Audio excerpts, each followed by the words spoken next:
Hey guys, this is a video explaining the white Happy1. And what we're gonna do is basically walk you through exactly how we do a rental here at the Okinawa RV office.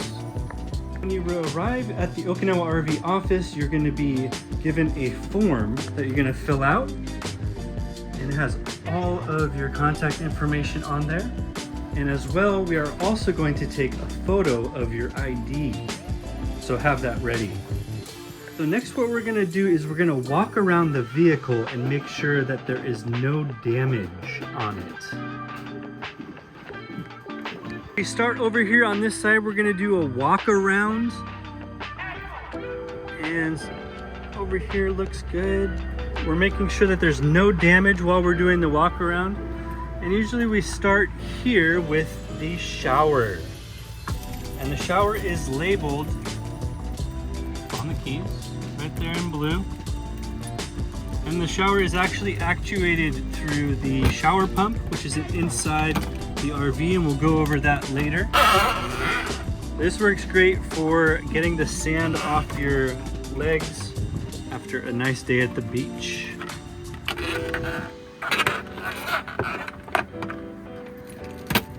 Next here, this is for the diesel heater, but in Okinawa, we only use that in December, so you don't have to worry about that, the diesel heater. Going around the back, we have the cameras up top. So these are the backup cameras, one right there and one right there. And also we have the trunk, which is down here. And we only use this trunk for firewood, and we also use it for beach trash. It's pretty small. You don't really want to put anything expensive in there.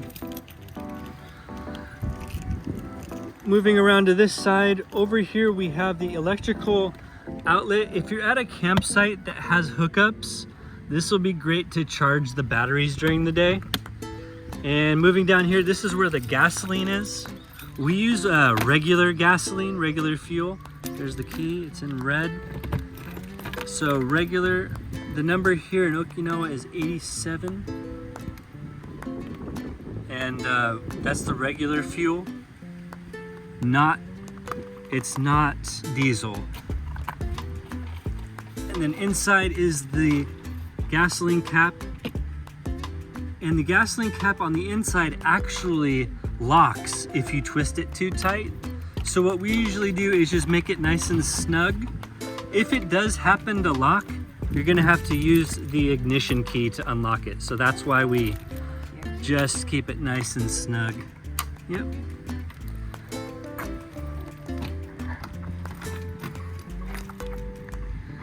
Now moving around to the front of the vehicle.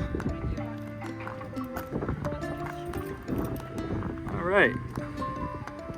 So now we're gonna come over here to the actual back cabin.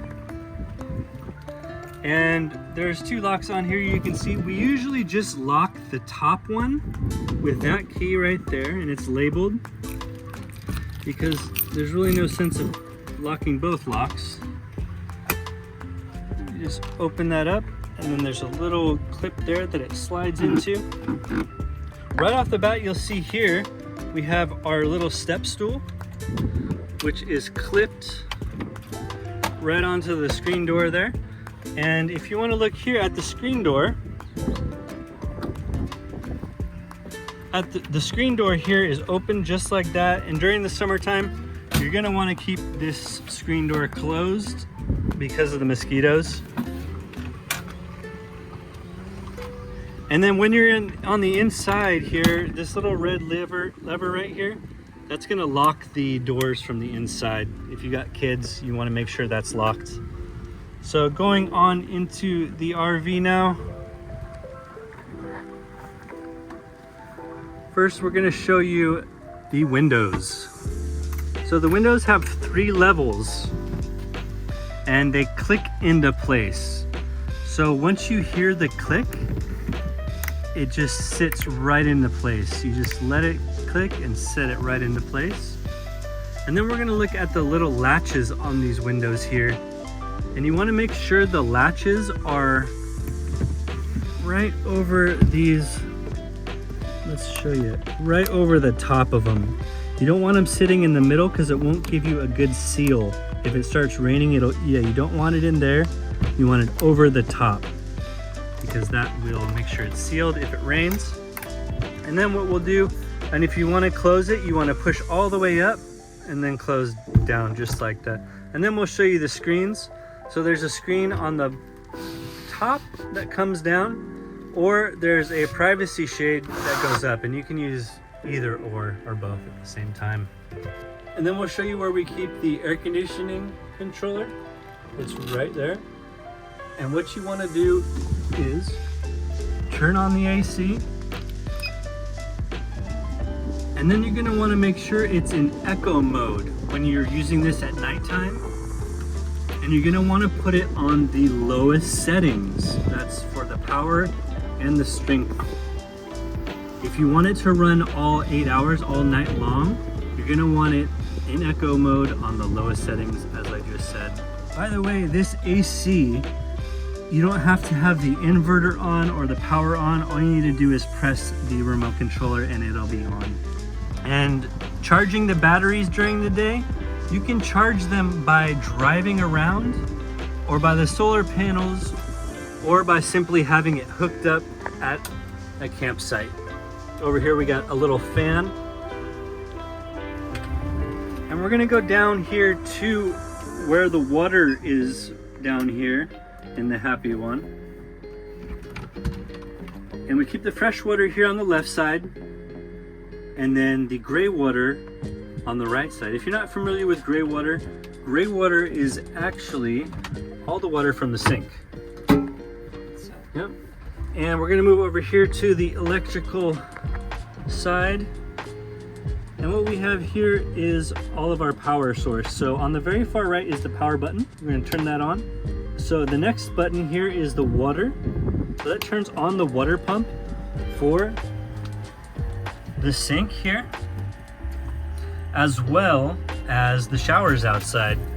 And we can turn that off. And next we have the awning button. So here in Okinawa, it's windy, and also we're very likely to catch a typhoon. And here is the awning remote controller. And down at the bottom there, you're gonna see the light button. That's the only one you're gonna be using, because we don't let our customers use the awning because it breaks all the time. It's very prone to breakage, so don't use the awning, please.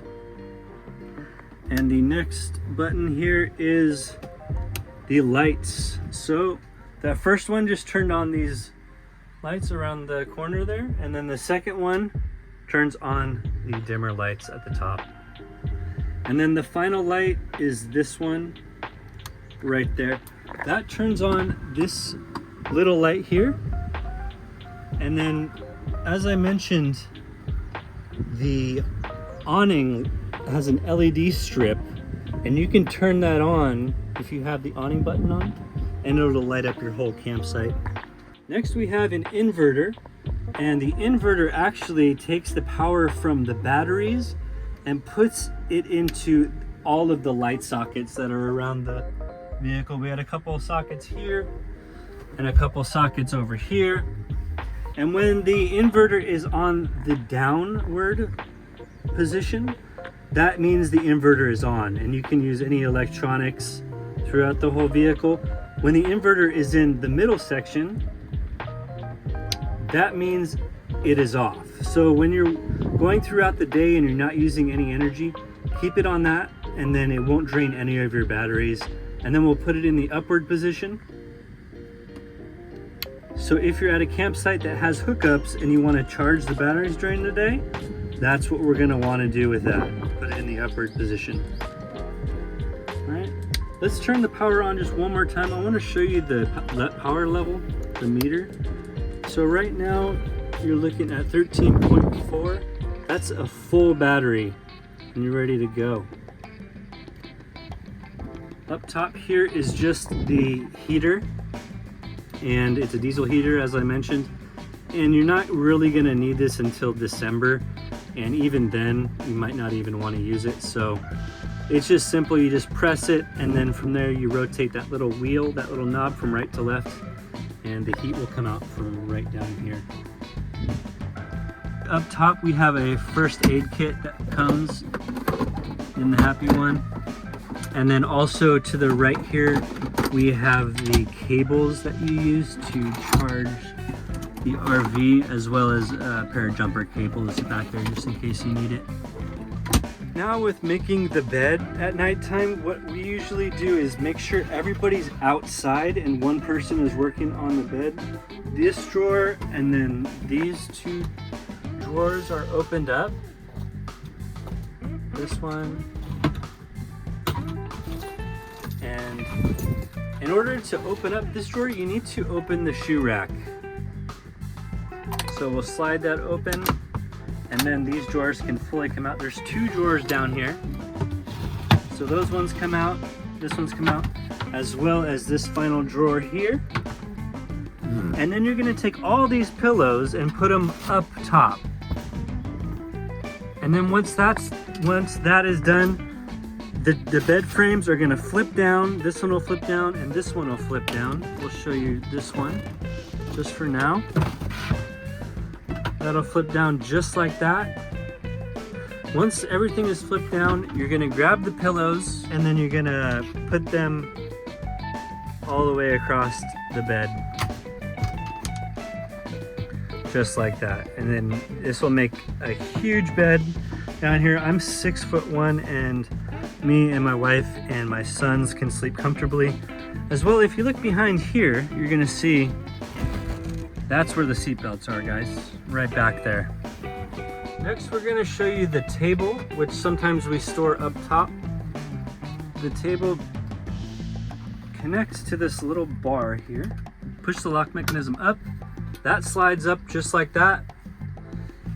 And then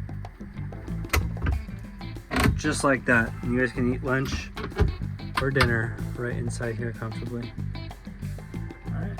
And usually we just store that either behind the seat right there, or we put it up top. And next we're gonna show you guys how to do the bunk bed.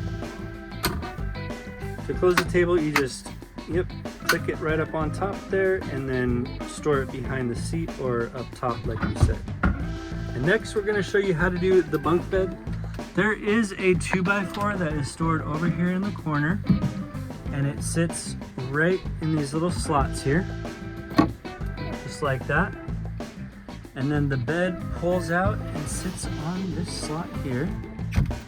And then there's some pads up there that you slide over for cushioning. And keep in mind that we also have some camping sleeping pads inside the RV office that we do also give you guys if you want the extra padding, which we highly recommend because this stuff, it's not very soft. But yeah, two adults can actually fit up there. It's a little tight. It's mostly made for teenagers or kids, but yeah, there's a lot of space up there. And let's check out these little windows. So basically these windows are the same as the other windows. It has the privacy both up and down. Yep. And also you can open these windows.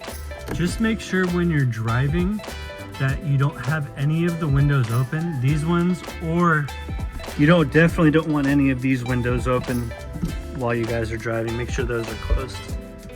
So keep in mind, if you guys are going to be using this AC in the summertime, you really want to conserve the energy during the day by driving around or using the solar panels to charge it. Or as well, if you're at a campsite with hookups, you can charge it outside right over there. And if you're using the AC, you want to keep it, like I said, in eco mode on low power to get it going all night long. So we keep a little bungee cord down here in the shoe rack.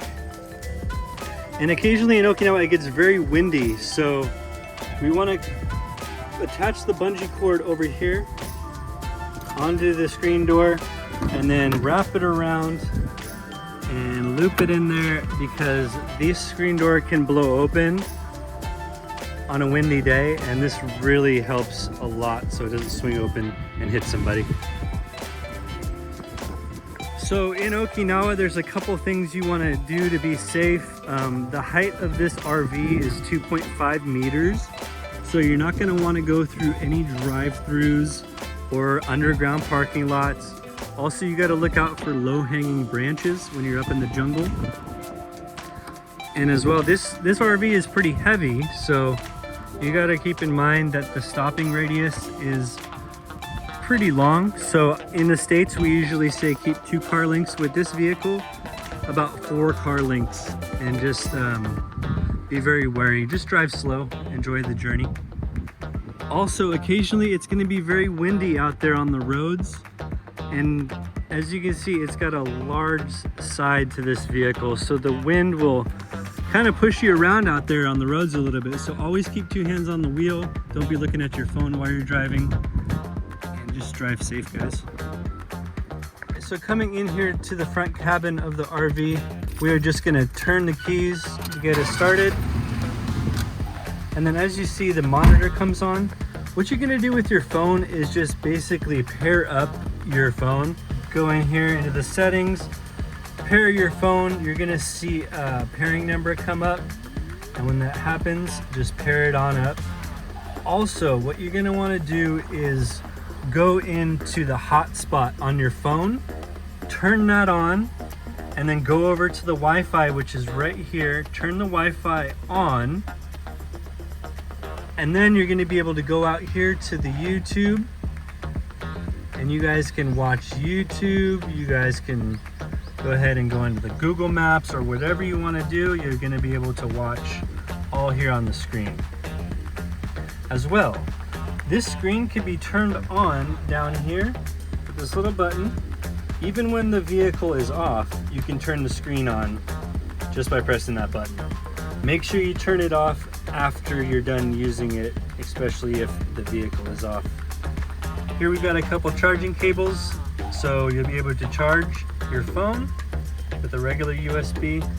And if you get into a sticky situation and you need the 4-wheel drive, the capability is there for it, but just keep in mind, it's going to show up here on the dash that you're in 4-wheel drive, so you're going to want to make sure that you're driving in 2-wheel drive when you're on residential streets, or else that can really mess up the car.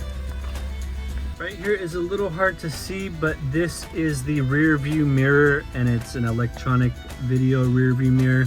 So when you put it in reverse, you're going to see everything behind you here, and also you can see everything behind you right here on the dash. You can change the view of this, and you can also view the front, and this is also going to be recording while you guys drive. RV.